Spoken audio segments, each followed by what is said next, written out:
Hello gold farmers, welcome to another Gold farming video. Today I'll be showing you another location in the Isle of Quel'Danes, or however you want to pronounce that. This location is actually really close to the last one that I had shown, and it is actually quite a bit different. In my opinion, I haven't seen as many transmog drops, but I have seen a large increase in the amount of Neatherweave cloth that I have been picking up, along with getting these Sun Fury signets and the arcane tomes.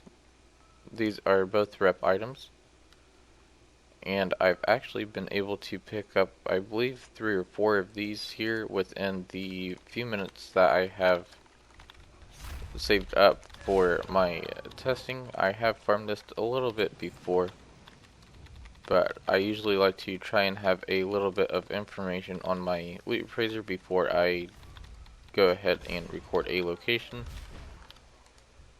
It's really not that bad for Neatherweave and the reputation items, though I wouldn't farm this location if you are looking for a good transmog farm that can yield a decent amount of gold. I would mostly farm this location if you are looking for the reputation items, although you can definitely use this location to farm the Neatherweave cloth for your Neatherweave shuffle. The last location I had shown you drops a ton of greens, and this one seems to be about where all the other locations are, or most of them after 7.3.5, so I kind of expected to really not get a whole lot of greens here. Although I do really enjoy this location for my Neatherweave cloth, it's quite a bit different from the other locations.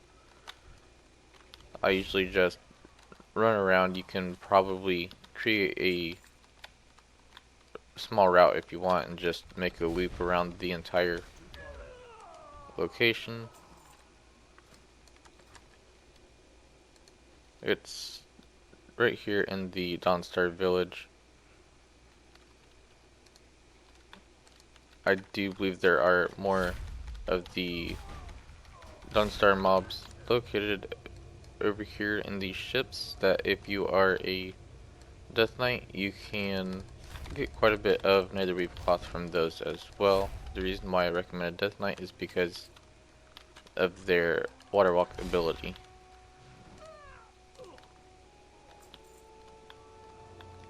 There are a few more locations in this little island that are somewhat worth farming, so if you do happen to come over here, then I do recommend staying over for a little bit and just farming some of these mobs.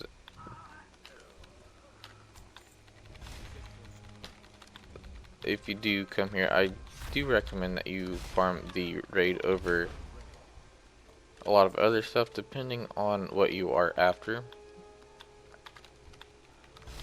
For the Neatherweave cloth, this is definitely your location. If you're after greens, then the demons right over here are also really good, though if you are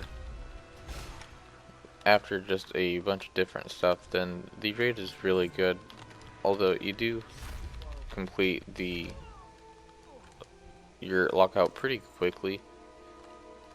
The raid is really simple and it takes very little time to complete your 10 runs. I believe it takes a total of 20 minutes.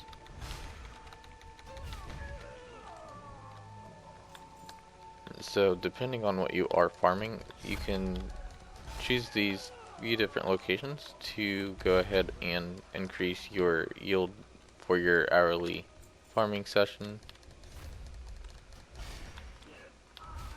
You've got Naga that are over here on this side that drop some of the,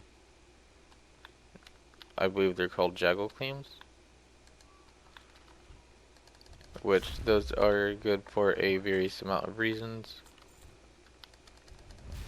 and you've got a couple other mobs that are just up around here that drop a various amount of items as well. I do plan on going over separate videos for those.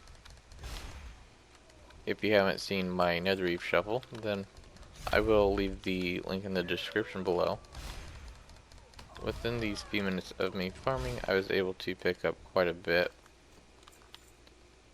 You could also probably get a group together and farm this in a group and get quite a bit of different stuff. The arcane tomes do sell. I usually sell these pretty quickly. I sell them faster than the fell arraignments, and I do sell the Sun Fury signets, but that could just be the server that I am on, so I can't guarantee that you will sell these reputation items. I just have quite a bit of luck selling them. I do believe you can make around 15k here, at least for the most part. It just depends on your server, and it also depends on if you do the Neatherweave shuffle or not. And again, it does rely on luck. So thanks for watching. Don't forget to give the video a thumbs up and subscribe for more content.